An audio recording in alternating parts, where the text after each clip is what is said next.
오늘 말씀은 고린도전서 1장 18절 한 절의 말씀입니다. 고린도전서 1장 18절 한 절의 말씀을 제가 읽도록 하겠습니다. 십자가의 도가 멸망하는 자들에게는 미련한 것이요 구원을 받는 우리에게는 하나님의 능력이라. 아멘. 기도하겠습니다. 하나님, 우리가 사순절기를 보내고 있습니다. 이때에 우리의 모든 집중이 예수님께 있게 하셔서 예수님을 묵상하게 하시고 또 예수님의 그 은혜를 기억하며 감사하며 보내는 이 시간들이 될 수 있도록 인도하여 주옵소서. 이 시간 말씀을 들을 때에 하나님의 음성이 우리에게 들려지게 하여 주시고 그 말씀을 들을 때에 깨닫게 하셔서 우리가 주의 말씀을 따라 살아갈 수 있는 우리 모두가 되게 하여 주옵소서. 감사드리며 예수님의 이름으로 기도합니다. 아멘. 우리가 기도하면서 함께 기도했던 것처럼 우리는 지금 사순절기를 보내고 있습니다. 그래서 매주일 교회에서 광고할 때에 이렇게 광고를 하고 있습니다. 예수님을 깊이 생각하시는 은혜의 시간이 되시기를 바랍니다. 여러분은 예수님을 깊이 생각하시면서 그 은혜를 누리고 계십니까? 그 은혜를 경험하고 계십니까? 장례식 때 목사님께서 종종 하시는 말씀이 있고 저 또한 동의하는 것이 있습니다. 그건 바로 이 장례식의 이 절차, 그때만큼 우리가 죽음이란 단어를 생각해 보는 시간이 많지 않다는 것입니다. 그래서 이 장례의 시간을 고인이 특별히 유족들에게 또 지인들에게 주는 선물과 같은 시간이다. 그러한 이야기를 담임 목사님께서도 종종 하시고 저도 그것에 대해서 동의를 합니다. 우리가 살아가면서 죽음이란 단어를 생각해 볼 기회가 사실은 많지 않습니다. 우리가 아무리 지금 우크라이나라는 땅에서 전쟁이 일어나서 많은 아이들이 죽고 또 많은 사람들이 사상을 당하고 이런 어려운 또 죽음을 경험하는 지금도 사실은 우리가 실질적으로 죽음이란 단어를 생각해 보는 것은 쉽지 않습니다. 우크라이나 땅뿐만 아니라 지금 우리 대한민국에도 하루에도 코로나 때문에 죽어가는 사람들이 200명이 넘어가고 있습니다. 이렇게 언론을 통해서도 많은 사람들이 죽어가는 것을 보는데도 불구하고 처음에는 정말 많은 사람들이 죽어가는구나, 안타깝다라는 생각을 했지만 저 자신조차도 시간이 지나면 지날수록 죽음에 대해서 무감각해지는 것을 제 스스로가 느끼고 있습니다. 코로나로 어떤 사람들이, 얼마나 많은 사람들이 죽어가는지 그것이 저의 마음 가운데 그렇게 크게 와닿지 않는 것 같습니다. 왜냐하면 저와 진짜로 가까이 있는 사람이 죽는 것을 경험하지 않고 있기 때문입니다. 그렇기 때문에 사실 우리가 예수님의 이 십자가, 예수님의 사순절기를 묵상하면서 죽음이라는 단어를 묵상하는 것 또한 쉽지 않을 거라고 생각합니다. 그러나 우리가 이 사순절기 동안만큼은 마치 장례식을 통해서 고인이 유족들에게, 지인들에게 주는 마지막 선물과 같은 시간인 것처럼 저는 이 사순절기가 우리가 예수님에 대해서 또 우리의 죽음에 대해서 우리가 진지하게 고민하며 생각하고 또 우리는 어떻게 살아야 되는지를 결정해야 되는 선물과 같은 시간이라는 생각이 들었습니다. 저는 이 사순절기가 되면 항상 떠오르는 장면이 있습니다. 그건 바로 제가 신학교 학부 다닐 때 들었던 수업 중에 한 시간입니다. 아무래도 신학교를 다니고 있다 보니까 교수님께서는 목사님이셨는데 한 교수님께서는 본인이 이 사순절기 안에 있는 기간 동안에 있는 수업 시간에 항상 하시던 것이 있었습니다. 그건 바로 모든 학생들을 자리에 일으켜서 양팔을 들게 하셨습니다. 이 십자가의 자세로 예수님을 묵상하는 것이었습니다. 이 자세로 예수님을 묵상하면서 눈을 감고 있다 보면 계속해서 예수님께서 행하셨던 일들, 그 성경에 기록된 일들이 머릿속에 다 스쳐 지나갑니다. 이미지로 다 상상이 되면서 어떤 학생들은 눈물을 흘리기 시작합니다. 예수님의 그 고난, 예수님의 그 아픔, 또 예수님의 그 외로움, 그 예수님의 모든 순환을 생각하면서 묵상하면서 눈물을 흘리기 시작합니다. 또 어떤 학생들은 점점 시간이 지나면서 팔이 아파오기 시작합니다. 그러면 이 팔을 내리고 싶지 않아서 예수님의 고난을 생각하면서 부들부들 떨면서 이 팔을 지탱해 나가는 학생들이 또한 있습니다. 어느 정도 또 시간이 지나면 어떤 학생들은 주저앉아서 울기도 하고, 어떤 학생들은 그 팔을 계속 떨어뜨리지 않기 위해서 신음하면서 떨고 있는 그 모습을 볼 수가 있습니다. 예수님을 생각하면 눈물이 흐르기도 하고, 마음이 너무나 아프기도 하고, 또 너무나 나는 왜 예수님을 그동안 생각하지 못했을까? 나는 왜 예수님의 죽음에 대해서 이렇게 생각하지 않고 살아갈까? 라는 후회함과 그런 안타까운 마음들이 그 마음 가운데 특별히 모든 학생들에게 있었던 겁니다. 그래서 그 시간이 다 끝나고 나면 그 안에는 정적이 흐릅니다. 어느 누구도 말을 꺼낼 수가 없습니다. 교수님마저도 심지어 그때 연세가 꽤 있으셨는데 그 오랜 시간 동안 같이 십자가의 모습으로 함께 있으시면서 그 모든 시간이 끝난 다음에는 어느 누구도 감히 한마디의 말을 할 수가 없었습니다. 그동안 예수님에 대해서 생각하지 않았던 것, 그런 것들이 아마 마음에 굉장히 안타까움과 죄송한 마음으로 찾아왔던 것 같습니다. 여러분들은 어떠하십니까? 예수님에 대해서 묵상하고 계십니까? 우리가 이 사순절 기간 동안 예수님을 깊이 생각하시는 그런 은혜의 시간이 되시기를 바란다고 계속해서 권면해 드리고 있는데, 여러분들은 예수님에 대해서, 특별히 예수님의 죽음과 그 고난에 대해서 생각하고 계십니까?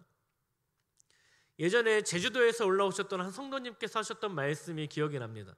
제주도에서 이제 곤잠으로 올라오셨는데 곤잠에 와보니까 눈에 띄는 게 있는데 그것이 바로 십자가였다는 것입니다. 곤잠에는 십자가가 굉장히 많다라고 느끼셨던 것 같습니다. 그런데 여러분, 곤지암뿐만이 아니라 광주 시내에 나가면 아마 더 많은 십자가를 우리가 볼 수 있을 것입니다. 광주 시내뿐만 아니라 우리가 어느 곳을 가든 그곳에 빠짐없는 것이 있는데 바로 그것이 십자가라는 것입니다. 제가 작년에 휴가 때 남해로 이렇게 여행을 좀 다녀왔는데 굉장히 시골로 갔다 왔는데도 불구하고 거기에도 교회가 있는 것입니다. 어떻게 알아봤느냐? 십자가가 보였기 때문입니다. 이처럼 우리는 십자가를 어느 곳에서나 볼 수 있고 어디에서나 발견할 수 있습니다. 그곳에는 교회가 있다는 것입니다. 그런데 문제는 무엇입니까? 과연 그 십자가의 능력이 그곳에 나타나고 있는가라는 것입니다. 십자가가 그 안에 있지만 그냥 단순히 우리가 알고 있는 십자가만 있지 예수님이 그 안에 있지 않는 모습이 혹시 그 안에 있지 않은지 우리는 돌아보아야 합니다. 오늘 본문 말씀을 다시 한번 읽고 싶습니다. 오늘 본문 말씀 18절의 말씀입니다.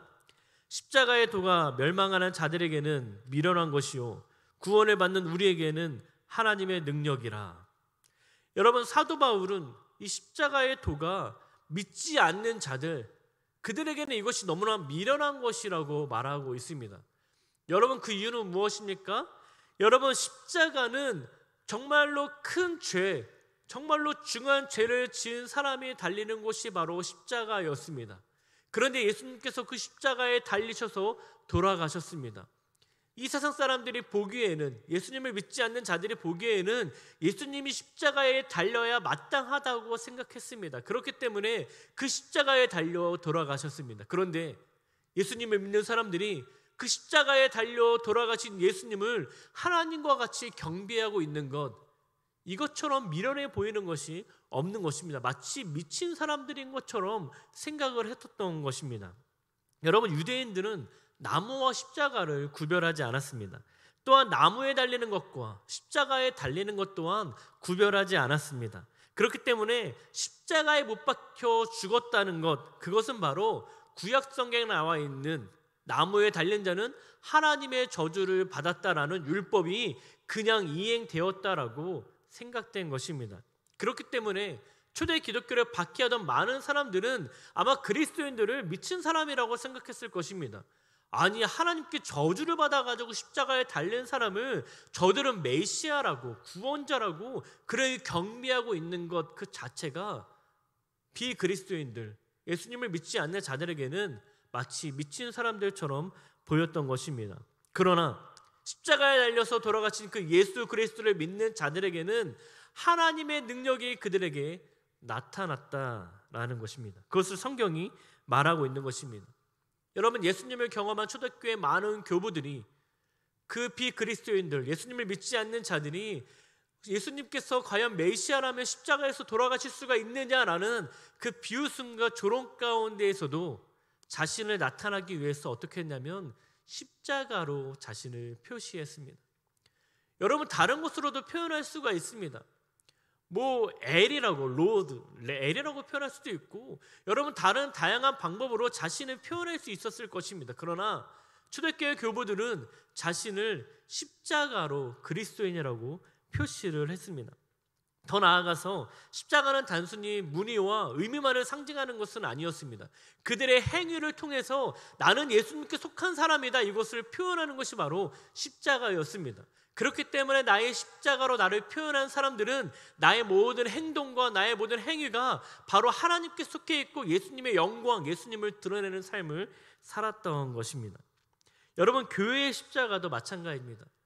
여러분, 교회마다 십자가가 달려 있습니다. 여러분, 옥상에도 달려 있고 교회 내부에도 달려 있고 예배드리는 공간마다 십자가가 달려 있습니다. 그렇다면 이 십자가는 예수님을 상징해야만 합니다. 액세서리가 아니라 예수님을 상징하는 십자가가 되어야 하는 것입니다. 그래서 그 교회가 행하는 모든 행위가 예수님을 드러내야 하고 예수님을 따라 살아가는 삶을 살아가야만 하는 것입니다. 여러분, 오늘 성경을 통해서 그렇다면 오늘 성경 본문에서 말하고 있는 십자가의 도가 무엇인지, 이 십자가는 무엇을 말하고 있는지 함께 그것을 나누기 원합니다. 첫 번째 메시지입니다. 십자가의 죽음은 나의 죄를 위한 예수님의 선택이었습니다. 여러분, 존 스토트라고 하는 이 목사님께서 그리스도의 십자가라는 책에서 예수님께서 왜 죽으셨는가라는 질문에 이렇게 대답하십니다. 최후에 가서는 그들을 그렇게 몰아간 유다의 돈에 대한 탐욕, 자신들의 권력과 자신감, 특권을 손상시킨 대제사장들의 시기, 사람들에게 받을 비난에 대한 빌라도의 두려움이 예수를 죽였다. 그러나 더 중요하고 결정적인 한 가지 이유는 예수님이 인간의 죄악 때문에 십자가에 죽으셨다, 이렇게 말합니다.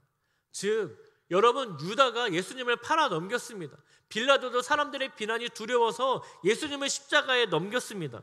또한 대제사장들도 자신의 모든 권력과 자신의 모든 자존감, 이 모든 것들을 지키기 위해서 예수님을 십자가에 달리게 했습니다. 그런데 더 중요하고 결정적인 것은 예수님께서 인간의 죄 때문에 십자가에 달리셨다고 말하고 있는 것입니다. 그리고 이어서 이렇게 말합니다. 비록 예수님이 인간의 죄악에 의하여 죽음을 당하시긴 했지만 그분이 순교자로 죽으신 것이 아니라는 사실이다. 도리어 그분은 자발적으로, 심지어 의도적으로 십자가를 향해 나아가셨다. 여러분, 많은 사람들이 오해할 수 있습니다. 예수님께서 유다가 배반해서, 빌라도가 두려워서, 대제사장들이 자신의 권력을 지키기 위해서 예수님을 죽이신 거야. 예수님은 그 모든 것 때문에 죽임을 당한 거야. 그리고 우리의 죄 때문에 죽임을 당하신 거야. 마치 순교자처럼 그렇게 죽임을 당했다고 생각합니다. 그러나 예수님께서 죽으신 그 십자가는 순교적인 죽음이 아니라 예수님께서 자발적으로 또 의도적으로 십자가를 향해서 나아가셨다는 것입니다. 예수님께서 내가 죽기 위해서 나아갔다고 말하고 있는 것입니다. 성경은 끊임없이 예수님의 그 십자가를 자발적으로 죽으셨고 그 예수님의 자발적으로 죽으심으로 인해 우리의 죄가 사해졌다라고 말하고 있습니다. 사도 바울은 이렇게 말합니다. 성경대로 그리스도께서 우리 죄를 위해 죽으셨다. 또 베드로는 이렇게 말합니다. 그리스도께서 한 번 죄를 위하여 죽으셨다. 또 히브리서 말씀에는 이렇게 말합니다. 자기를 단번에 제사로 드려 죄를 없게 하셨다. 죄를 위하여 한 영원한 제사를 드리셨다. 요한은 또 이렇게 말합니다. 아들 예수의 피가 우리를 모든 죄에서 깨끗하게 하실 것이요. 성경 곳곳에서 많은 사람들이 말하고 있는 것은 예수님께서 십자가에 달리신 이유는 다른 사람에 의해서 죽임을 당하신 것이 아니라 바로 우리의 죄 때문에 자발적으로 십자가에 달리셨다라고 말하고 있습니다. 우리는 죄인이기 때문에 하나님께 나아갈 수 없는 존재였습니다. 우리의 문제를 해결하기 위해서는 희생 제사를 드려야만 했습니다. 하나님 앞에 우리의 양과 염소와 소 등 제사를 잡아가지고 하나님께 제사를 드려야지만 하나님께 우리의 죄악을 용서를 받는 그러한 존재가 바로 우리였습니다.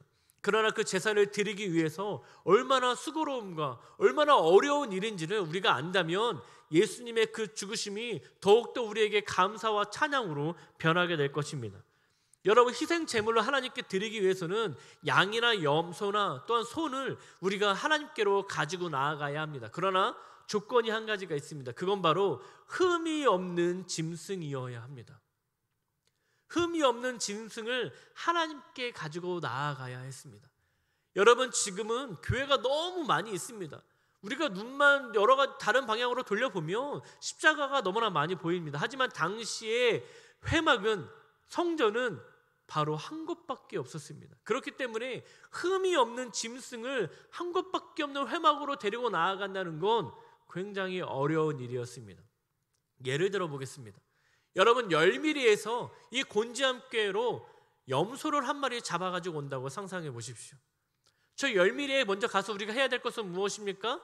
흠이 없는지를 찾아봐야 합니다. 물론 그 안에는 흠이 없는 동물들이 많이 있을 것입니다. 그 중에 하나를 선택합니다.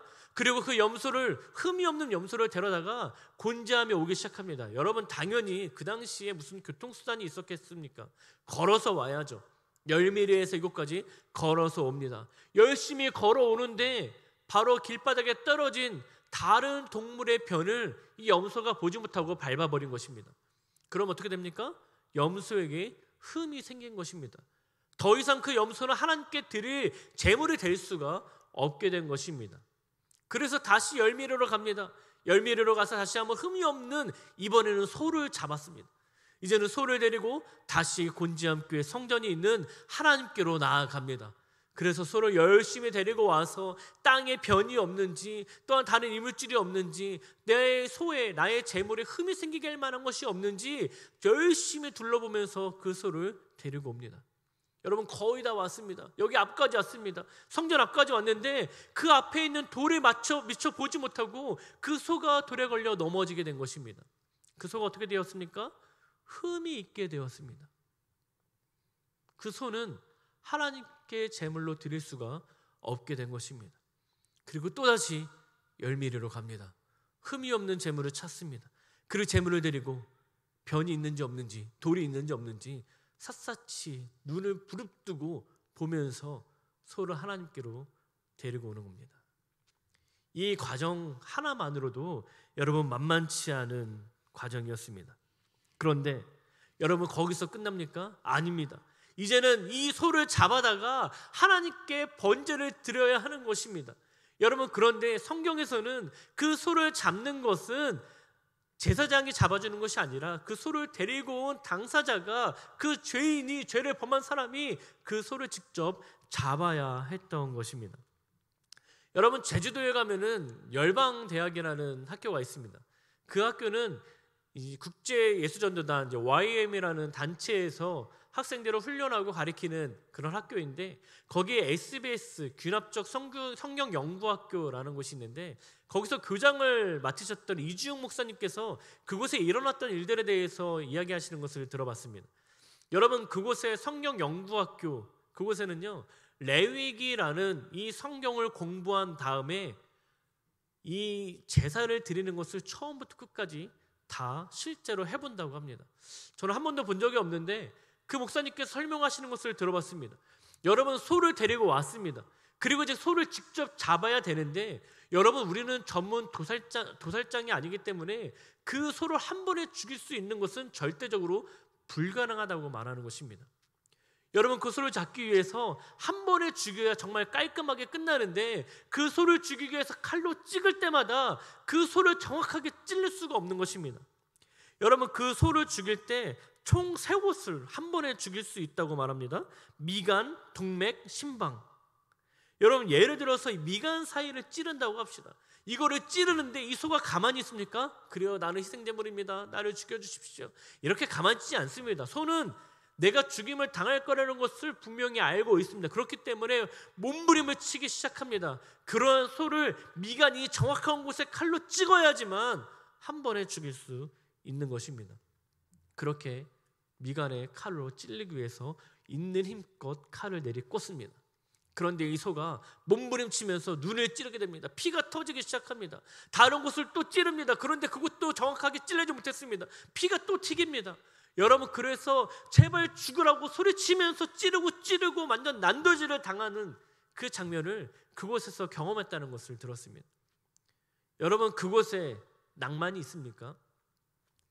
제사를 드리는 곳에 낭만이 있습니까? 그곳에 있는 건 피 비린내와 절망과 슬픔과 눈물뿐이었을 것입니다. 그렇게 해서 우리의 죄를 사하는 것, 그게 바로 십자가라는 것입니다. 우리는 그러한 처절인 몸부림 가운데에 제사를 드려야 했던 사람들입니다. 우리는 하나님께 나아갈 수 없는 죄인이었습니다. 그런데 예수님께서 우리의 죄를 위하여 십자가에 달려 돌아가셨습니다. 누군가 그분을 그냥 죽인 것이 아니라 예수님께서 스스로 의도적으로 자발적으로 십자가를 향해 나아가셨던 것입니다. 왜냐하면 우리의 죄악 때문이었습니다.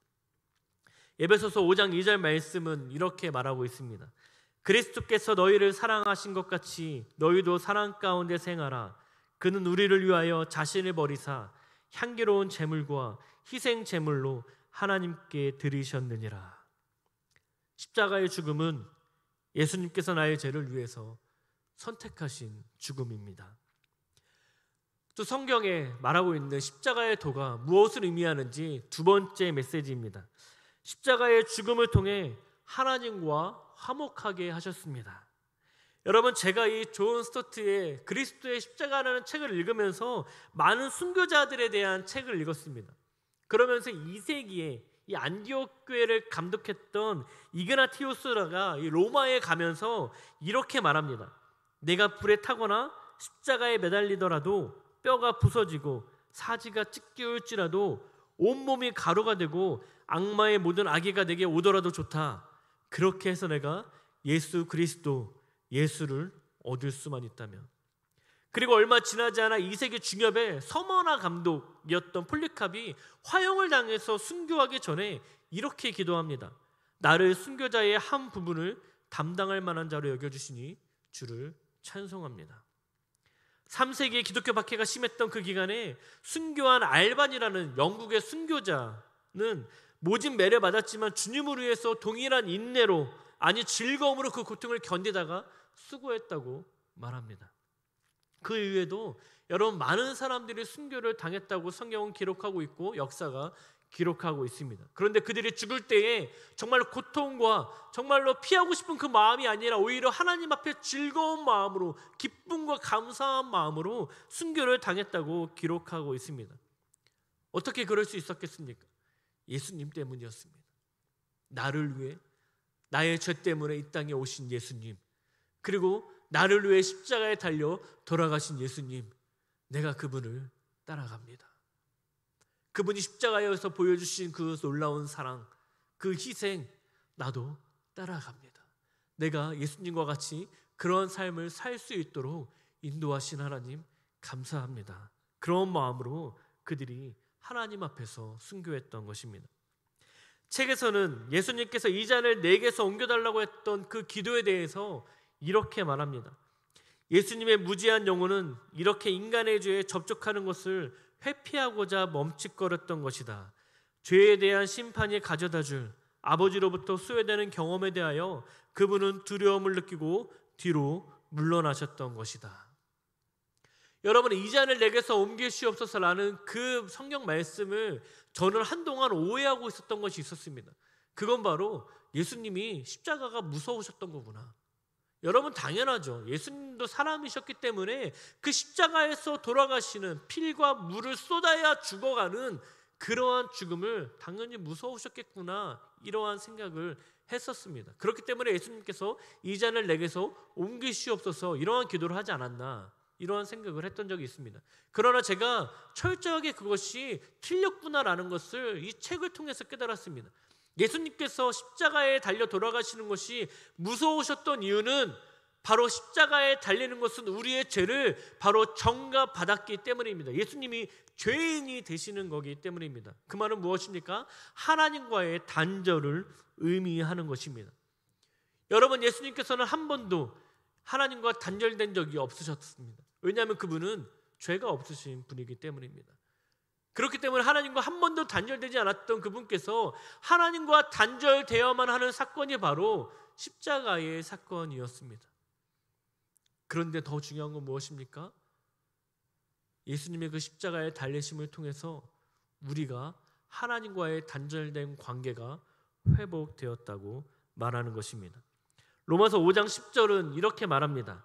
곧 우리가 원수 되었을 때 그의 아들의 죽으심으로 말미암아 하나님과 화목하게 되었은즉 화목하게 된 자로서는 더욱 그의 살아나심으로 말미암아 구원을 받을 것이니라.